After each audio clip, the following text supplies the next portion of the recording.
Sa loob ng maraming dekada, ang United States ay pinoprotektahan ng dalawang malalaking karagatan laban sa mga kalaban nitong bansa, ang Atlantic at Pacific Ocean. Dahil sa dalawang dagat na ito, hindi basta-basta nasusugod, nasasakop at naaatake ang lupain ng Amerika. Dahilan kung bakit matapos ang unang digmaan at pangalawang digmaang pandaigdig, ang US ay nananatiling matatag at malakas habang ang mga bansa gaya ng Russia, mga bansa sa Europa, China at Japan ay nagdusa sa napakalaking pinsala. Bukod pa dyan, ang ekonomiya ng US ay lumaki lamang ng lumaki dahil sila ang nagsusupply ng mga gamit at hindi lang sandata kundi pati na rin pagkain at langis sa karamihan ng mga bansang nalugmok sa gera. Isang dahilan kung bakit umungos ang United States bilang isang superpower na hindi pa kailanman napantayan ng ibang bansa magpahanggang ngayon. Subalit ang lahat ng ito ay maaaring magbago dahil sa patuloy na pagde-develop ng mga kalabang bansa ng mga mas advanced at mas delikadong sandata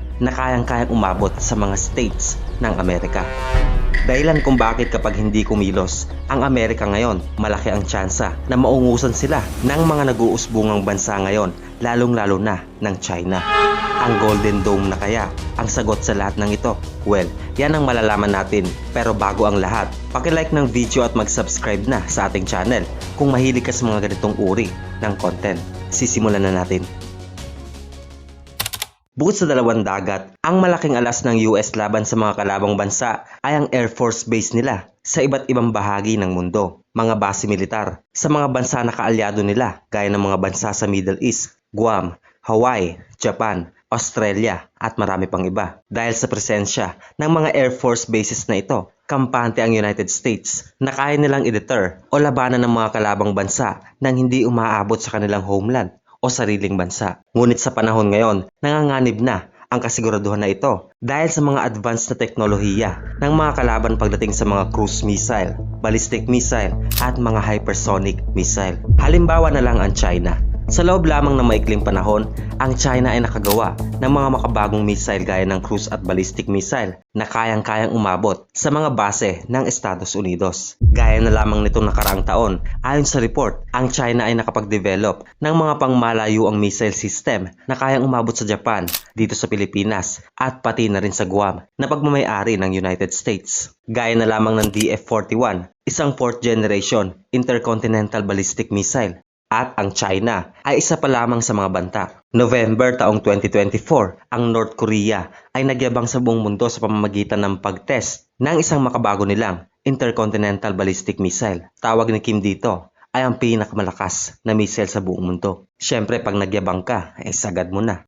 Subalit ang missile na ito na pinakawalan ng North Korea ay lumipad ng mas mataas at mas matagal sa himpapawid kumpara sa lahat ng sandata na tinesting sa buong kasaysayan. Baka nga, ito ang pinakamalakas. Tinatawag itong Hwasong-19, isang solid fuel intercontinental ballistic missile. Kaya naman kahit na ang missile na ito ay hindi naman talaga ang pinakamalakas na missile sa buong mundo, isa pa rin itong sinyales na ang North Korea ngayon ay isa na ring banta para sa bansang Estados Unidos. Meron na silang sandata na kayang umabot sa mainland ng Amerika. At narito pa ang isa, ang kalawakan. Taong 2023, nasa 2,877 ang pinadalang spacecraft ng mga bansa sa ating kalawakan. Karamihan naman sa mga ito ay galing din sa United States, pero ang bilang na galing sa Europa at lalong-lalo na sa bansang China ay padami din ng padami taon-taon. Ang bansang Russia at China ay nagde-develop ng mga space weapon na kayang-kayang sumira ng mga satellite na siyang ginagamit para sa navigation, aerial imaging at long-distance communication. Sa madaling salita, lahat ng ito ay nakakapangamba hindi lang sa United States, pati na rin sa ating mga simpleng tao.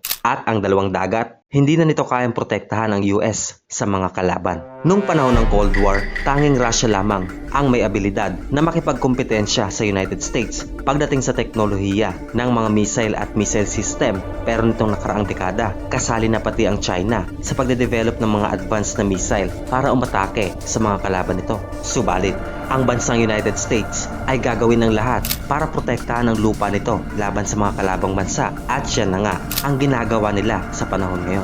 Sa isang maikling pahayag, inanunsyo ni Mr. President Donald Trump na ang US ay nagde-develop ng tinatawag nila na Golden Dome Shield, isang sistema o sandata na poprotekta sa buong lupain ng bansang United States. At alam naman natin na napakalawak ng bansang ito.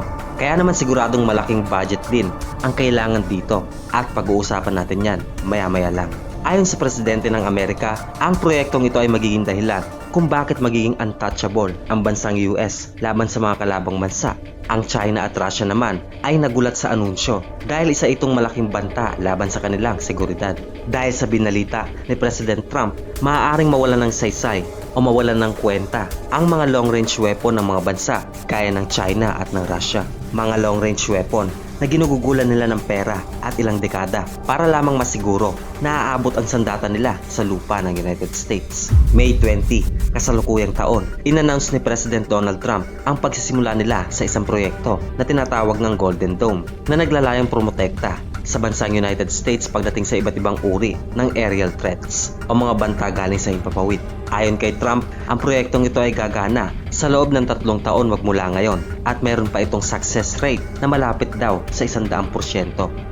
Ibang klase, ang taas ng confident ni Mr. President. Pero syempre, alam naman natin na halos wala nang imposible sa panahon ngayon. Sa madaling salita, malinaw ang pakay ng United States. Balak nilang mag-develop ng sistema para sila ay maging immune sa long-range attack na maaaring manggaling sa bansang China, Russia at kahit pa sa North Korea. Pero ano nga ba ang Golden Dome? Anong nalalaman natin sa proyektong ito na kesyo daw ay kayang i-intercept ang lahat ng uri ng missile na manggagaling sa mga bansang kalaban ng United States? Ang totoo niyan mga idol, wala pang nakakaalam ng eksaktong detalye kung paano ito gagana at kung ano nga ba ang Golden Dome. Pero merong ilang mga mungkahi base sa mga detalye na binunyag ni Michael Gutlin.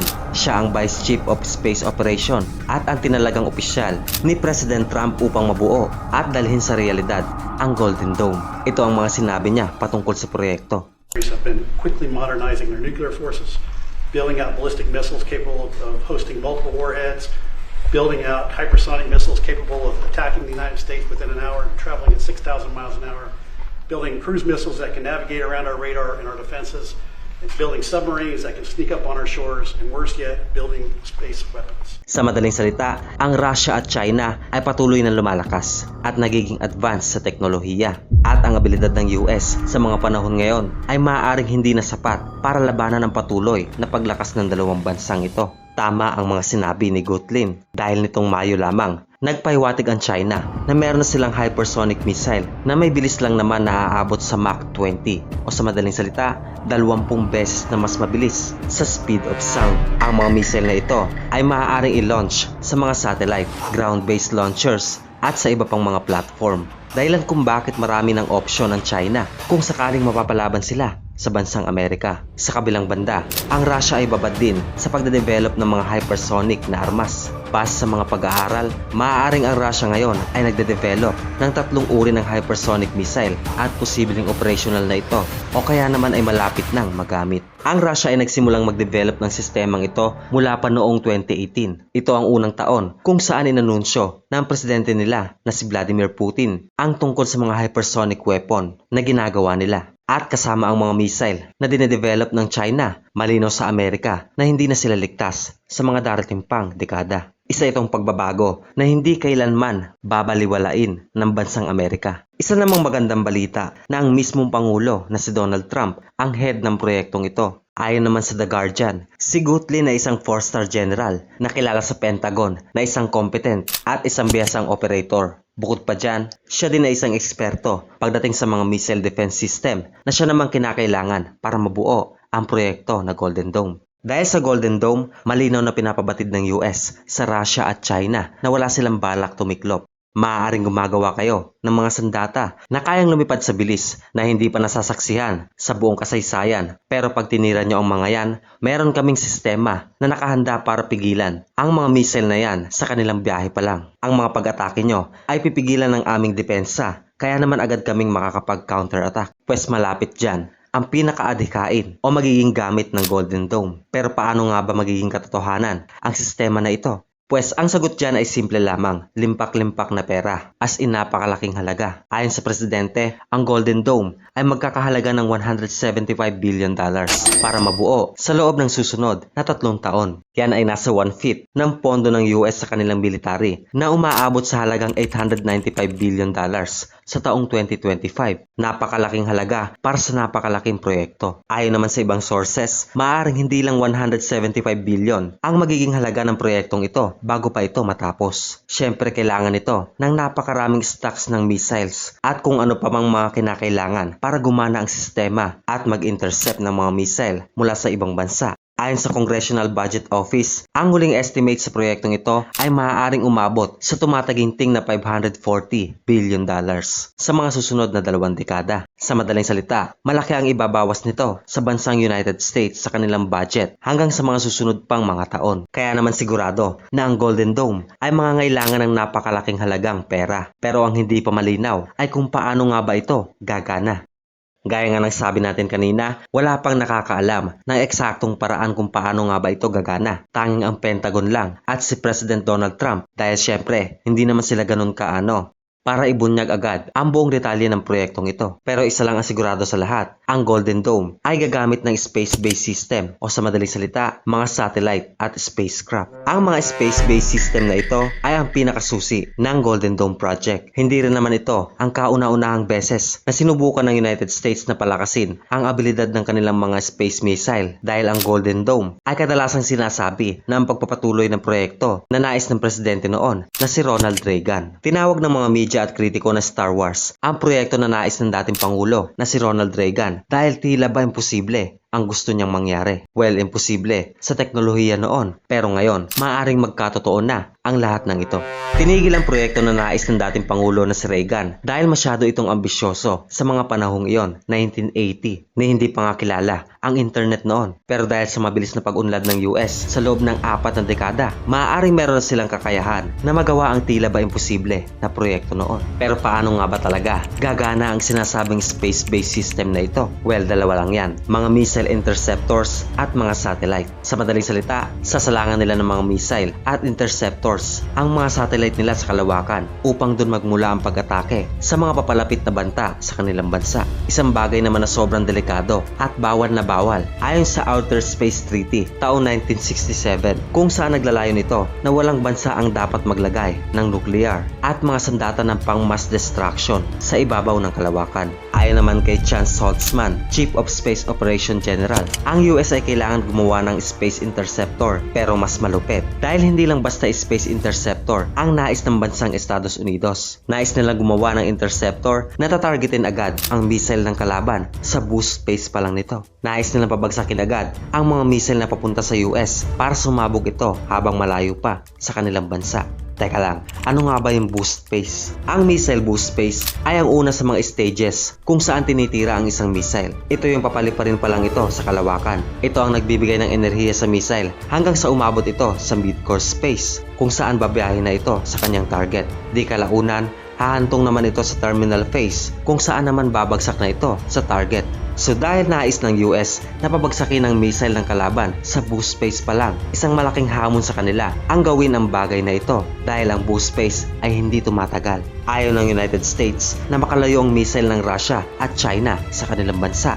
Nais nila na doon ito pasabugin sakaling magtangka sila na atakihin ang bansang Estados Unidos. Kaya naman alam mo na kung bakit natatakot at umalma ang dalawang bansa na ito. Masyadong delikado sa kanila ang proyekto na Golden Dome. Bakit naman ayaw ng US na umabot pa sa bansa nila ang mga missile ng kalaban? Well, kung iisipin, isa itong importanteng dahilan dahil ang mga modernong missile ngayon ay kayang magdala ng hindi lang isa, kundi napakaraming warheads. Mas maganda na sirain na ang mga warheads na ito habang magkakasama pa sila sa iisang missile kaysa antayin na maghiwa-hiwalay ito sa himpapawid ng US saka ito i-intercept ng magkakahiwalay. Bukod pa dyan, mas mabilis para sa mga interceptor missile na pabagsakin ng isang missile na nasa boost phase pa lang dahil naglalabas ito ng napakaraming usok at hot gases na maaaring matrack ng US missile interceptor. Ang problema nga ng United States para i-intercept ang mga missile na ito sa boost phase pa lang ay hindi nagtatagal. Ang phase na ito ng isang missile na pinakawalan, mahirap yan, Lalo na't nasa teritoryo pa lang ito ng kalaban. Masyado pang malayo, di ba? Subalit tila imposible man, kampante ang mga nasa American-based industry na kaya nilang gawa ng paraan ang mga pagsubok na ito. Masa katuparan lang ang proyekto nila. Ayon sa mga eksperto, balak ng United States na palibutan ng libu-libong satellite ang kalawakan para sa kahit na anong oras. Nakahanda o nakaredy ang mga ito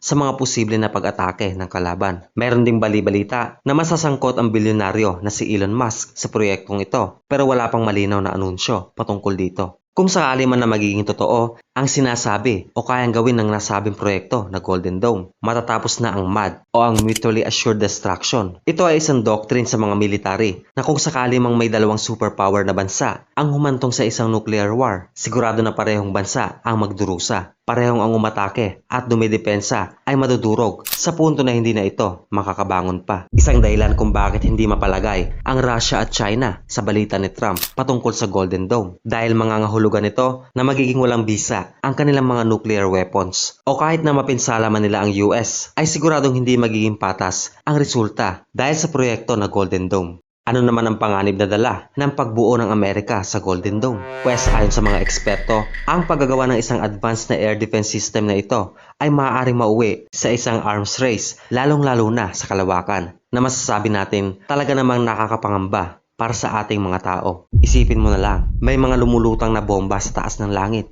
Pangalawa, kapag ang China at Russia ay naniwala na kayang-kaya ng US gawin o isa katuparan ng proyektong ito, maaari itong magtulak sa dalawang bansa na umatake na bago pa mabuo ng Estados Unidos ang makabagong depensa na ito. Dahil kung aatake sila ngayon, malaki ang tsansa na makatabla sila kesa antayin pa nila na mabuo ang Golden Dome. World War III yan, sigurado. Hindi ako sasali dyan. Well, depende na lang yan kung gaano ka-hate ni Xi Jinping at ni Putin ng bansang Amerika ngayon. At siya na muna para sa araw na ito. Kung nais mong makita ang military comparison ng bansang China at United States, i-click lang ang video na nandyan ngayon sa screen at kita-kits ulit.